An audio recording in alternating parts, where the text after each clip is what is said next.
Hello guys! Welcome back sa aking YouTube channel, Cancioneros TV. Ayan, so magbibigay ako ng isang awitin. Ito ay 90s. Ayan.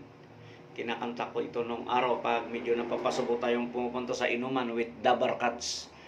Klase natin nung araw. Ang title nito ay Huwag na Sana. So, samantalahin ko na rin magpasalamat sa lahat ng aking subscribers dito sa aking channel. Thank you. Hopefully, makarating sa inyo yung aking pasasalamat. Without you, hindi ko narating yung kinaroroonan ko ngayon. Kahit paano, monetize channel tayo, kahit hindi pa tayo sumasahod dito sa ating channel na ito. At hindi rin ako magaling namang aawit, pero at least hopefully makapagbigay ako ng aliw sa inyo. Kasi guys, ang purpose kasi ng Cancioneros TV, mang-aawit kasi ito sa Tagalog.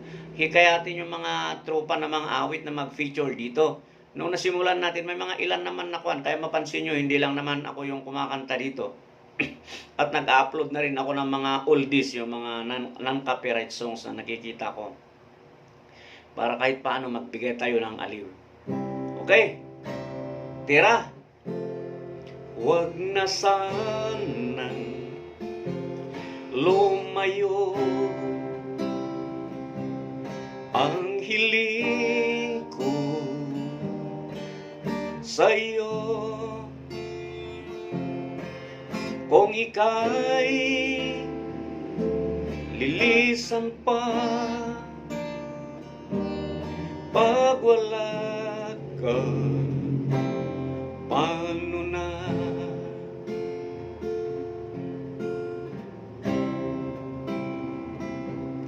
Ang dalangin kong ito,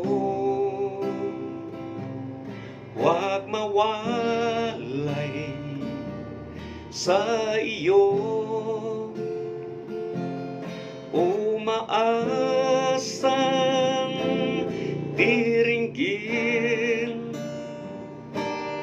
alang-alang sa atin. Hahayaan mo na bang kapwa tayong masaktan?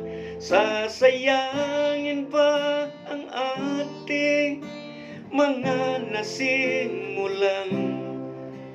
Kung tuluyan ngang ito ang magiging dahilan, tandaan, ako'y para sa'yo lamang. Kung kailangan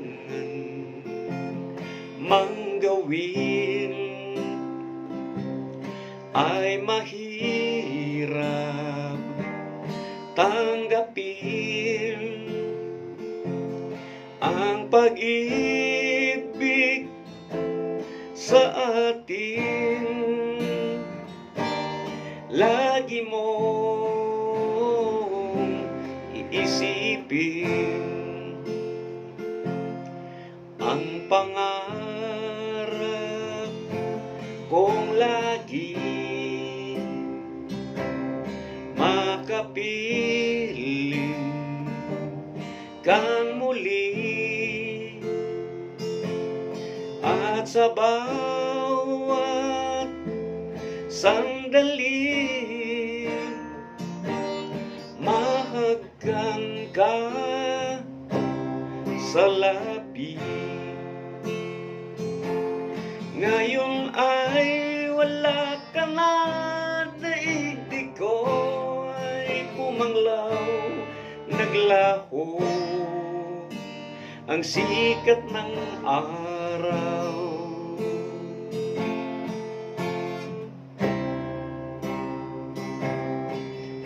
Huwag na sanang lumayo. Ang hiling ko lang sa'yo, kung ika'y lilisan pa Pag wala ka, paano ba? Yun, medyo mataas yung kanta. Pero siyempre kulang tayo sa ensayo. At nakita nyo naman yung melodiya, hindi natin masyadong nasundan dahil hindi tayo naman talaga legit na guitarist. Pero mainam na rin yun para iwas copyright kasi pag sinundan mo kasi talaga yung pag kinuha mo talaga ng automatic yun. Magkakaroon ng revenue sharing o copyright.